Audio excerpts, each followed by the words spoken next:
Weight loss ആണോ നിങ്ങളുടെ aim? എങ്കിൽ ഞാൻ ഈ പറയുന്ന 5 കാര്യങ്ങൾ ശ്രദ്ധിച്ചോളൂ. ഇന്ന് ഈ വീഡിയോയിലൂടെ നമ്മൾ പരിചയപ്പെടാൻ പോകുന്നത് ആയുർവേദത്തിൽ പറഞ്ഞിരിക്കുന്ന പ്രധാനപ്പെട്ട വെയിറ്റ് ലോസിനുള്ള 5 കാര്യങ്ങളെ കുറിച്ചാണ്. ലെറ്റ്സ് സീ വാട്ട് ആർ ദേ.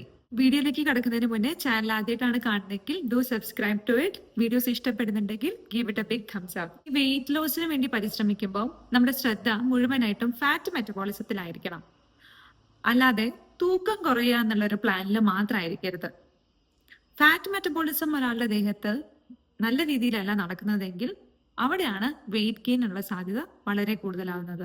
ഈ ഫാറ്റ് മെറ്റബോളിസം കുറയുന്നതാണ് പലതരത്തിലുള്ള മെറ്റബോളിക് ഡിസീസിലേക്ക് നയിക്കുന്നത്. ഉദാഹരണത്തിന് hyper tension, diabetes mellitus, PCOS, fatty liver. ഇതുകൊണ്ടാണ് ഫാറ്റ് മെറ്റബോളിസം തകരാറിലായാൽ വെയിറ്റ് മാനേജ്മെന്റ് ബുദ്ധിമുട്ടാണെന്ന് പറയുന്നത്. ആദ്യത്തേതും പ്രധാനപ്പെട്ടതുമായിട്ടുള്ള കാര്യമാണ് stop eating all the time. എല്ലായ്പ്പോഴും ഭക്ഷണം കഴിക്കുന്ന ഹാബിറ്റ് ഒന്ന് കുറയ്ക്കാം. നമുക്ക് എല്ലാവർക്കും അറിയാം, നമ്മൾ കഴിക്കുന്ന ആഹാരത്തിൽ നിന്നാണ് ബോഡി എനർജി ഉൽപ്പാദിപ്പിക്കുന്നതെന്ന്.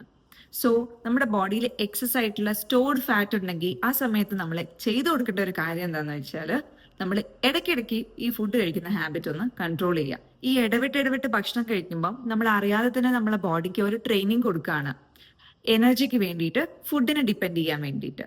ഇനി നമ്മൾ ആഹാരം കഴിക്കാത്ത സമയത്താവട്ടെ സ്റ്റോർ ചെയ്തിരിക്കുന്ന ഫാറ്റ് ആണ് എനർജിയായി കൺവേർട്ട് ചെയ്തിട്ട് നമ്മുടെ ബോഡിയിൽ ഡേ ടു ഡേ ഫങ്ഷൻസിന് വേണ്ടിയിട്ട് യൂസ് ചെയ്യുന്നതും. ബോഡിക്ക് നമ്മൾ ഈ സ്റ്റോർ ചെയ്ത് വെച്ചിരിക്കുന്ന എനർജി ഇല്ലേ, അത് യൂസ് ചെയ്യാനുള്ള ഒരു അവസരം കൊടുക്കുക. ഇടയ്ക്കിടയ്ക്കുള്ള സ്നാക്കിംഗ് ഹാബിറ്റ് കൺട്രോൾ ചെയ്യുക.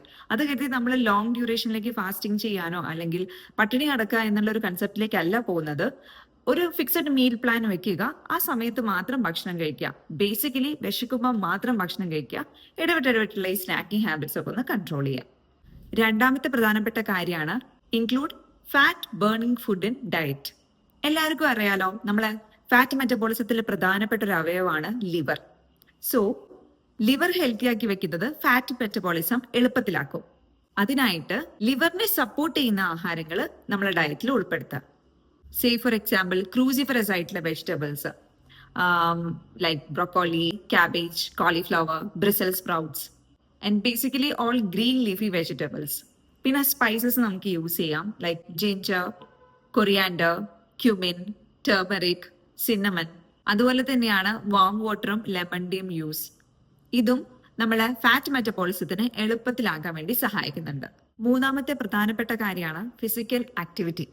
നമ്മൾ ആക്റ്റീവായി ഇരിക്കുന്നത് നമ്മളെ ഫാറ്റ് മെറ്റബോളിസത്തിനും നല്ലതാണ്. ജിമ്മിലെ ഹെവി വർക്ക്ഔട്ടോ പോട്ടെ, നല്ലൊരു വാക്കിന് ശേഷം നമ്മൾ എത്ര ഹാപ്പി ആയിട്ട് ഫീൽ ചെയ്യും എന്നുള്ളത് നിങ്ങൾക്ക് എല്ലാവർക്കും അറിയുന്നതല്ലേ. സോ നല്ല ഫിസിക്കൽ ആക്ടിവിറ്റി ഉണ്ടെങ്കിൽ മസിൽസിൽ സ്റ്റോർഡ് ആയിട്ടുള്ള ഫാറ്റിനെ എനർജി ആയിട്ട് കൺവേർട്ട് ചെയ്യുന്നുണ്ട്. മാത്രമല്ല ഇത് നമ്മുടെ ഹങ്കർ അല്ലെങ്കിൽ വിശപ്പിനെ കൺട്രോൾ ചെയ്യാനും സഹായിക്കുന്നുണ്ട്. Exercise is always best to burn fat. അത് കരുതി ഇന്റൻസ് ആയിട്ടുള്ള വർക്ക്ഔട്ട് ഒന്നും ചെയ്യണമെന്നില്ല. ഒരു റിലാക്സ്ഡ് മോർണിംഗ് വാക്ക് ആയാലും it will do the job. And the fourth point is sleep well. നല്ലൊരു ഉറക്കം നമ്മുടെ ബോഡിയിലെ ഫാറ്റ് മെറ്റബോളിസം റെഗുലേറ്റ് ചെയ്യാനും ബോഡിയെ ഡീടോക്സിഫൈ ചെയ്യാൻ വേണ്ടിയിട്ടും സഹായിക്കുന്നുണ്ട്. നല്ല രീതിക്ക് നമ്മൾ ഉറങ്ങിയിട്ടില്ലെങ്കിൽ നമ്മുടെ ബോഡിയിലെ നെർവ് ആക്ടിവിറ്റീനെ വരെ അത് ബാധിക്കും. എത്ര ഭക്ഷണം കഴിച്ചാലും എന്തോ ഒരു മിസ്സിംഗ് ഫീലിംഗ് ആയിരിക്കും. ഇടയ്ക്കിടയ്ക്ക് ഭക്ഷണം കഴിക്കാനുള്ള ഫീലിംഗ് വന്നുകൊണ്ടേയിരിക്കും. മാത്രമല്ല ഷുഗർ, ഐസ്ക്രീംസ്, പിന്നെ കാർബോഹൈഡ്രേറ്റ് അടങ്ങിയിട്ടുള്ള ഭക്ഷണങ്ങൾ കൂടുതൽ കഴിക്കാനുള്ള ടെൻഡൻസി ഉറക്കം കുറവുള്ള ആൾക്കാരിൽ കണ്ടുവരാറുണ്ട്. ഇനി ഉറക്കം കുറവാണെങ്കിൽ പറയണ്ടല്ലോ, നമ്മൾ എക്സസൈസ് ചെയ്യാനോ യോഗ പോലത്തെ ബാലൻസിങ് പോസ്റ്റേഴ്സ് ഒക്കെ ഇൻവോൾവ് ആയിട്ടുള്ള ആക്ടിവിറ്റീസ് ചെയ്യാനൊന്നും നമുക്ക് സാധിക്കാതെ വരും. So sleep is quite important. Have minimum 7 to 8 hours of deep sleep. അഞ്ചാമത്തെ പോയിന്റ് ആണ് ഡീപ് ബ്രീത്തിങ് അഥവാ പ്രാണായാമാസ്. നമ്മൾ ഈ ഓൾട്ടർനേറ്റ് നോസ്ട്രൽ ബ്രീത്തിങ്സ് ഇല്ലേ, അനുലോം വിലോം എന്നെല്ലാം പറയുന്ന പ്രാണായാമാസ്. നമ്മൾ ഈ ബ്രീതിങ് ടെക്നിക്ക് ഉപയോഗിക്കുകയാണെങ്കിൽ നമ്മുടെ ബോഡിയിൽ ഓക്സിജന്റെ എമൗണ്ട് കൂടുന്നതാണ്. ലങ് എക്സ്പാൻഡ് ചെയ്യാനും തന്മൂലം തന്നെ ഫാറ്റ് മെറ്റബോളിസം എളുപ്പത്തിലാക്കാനും സഹായിക്കുന്നുണ്ട്. ഇവിടെ ശരീരത്തിന്റെ എല്ലാ ടിഷ്യൂയിലേക്കും പ്രോപ്പറായി ഓക്സിജൻ സപ്ലൈ ആണ് ലഭിക്കുന്നത്. സോ ഞാൻ ഈ പറഞ്ഞ 5 സിമ്പിൾ ലൈഫ് സ്റ്റൈൽ ടിപ്സ് ഒന്ന് പ്രാക്ടീസ് ചെയ്ത് നോക്കൂ.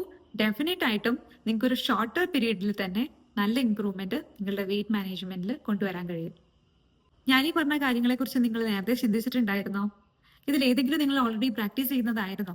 ഫാറ്റ് മെറ്റബോളിസത്തിന് കൂടുതൽ ഇമ്പോർട്ടൻസ് കൊടുക്കുക തൂക്കം കുറയുന്നുണ്ടോ എന്ന് നോക്കുന്നതിനേക്കാൾ. സോ ഈ ഒരു ടെക്നിക്കെല്ലാം യൂസ് ചെയ്ത് നിങ്ങൾക്ക് ബെനിഫിറ്റഡ് ആവുന്നുണ്ടെങ്കിൽ do tell me in the comments. അടുത്തൊരു വീഡിയോയിൽ പുതിയൊരു ടോപ്പിക്കായിട്ട് കാണാം. Till then it's me doctor Namika signing off with a gentle reminder, health is the only wealth that stays for a lifetime. Bye. Thank you for watching. Subscribe for more health videos.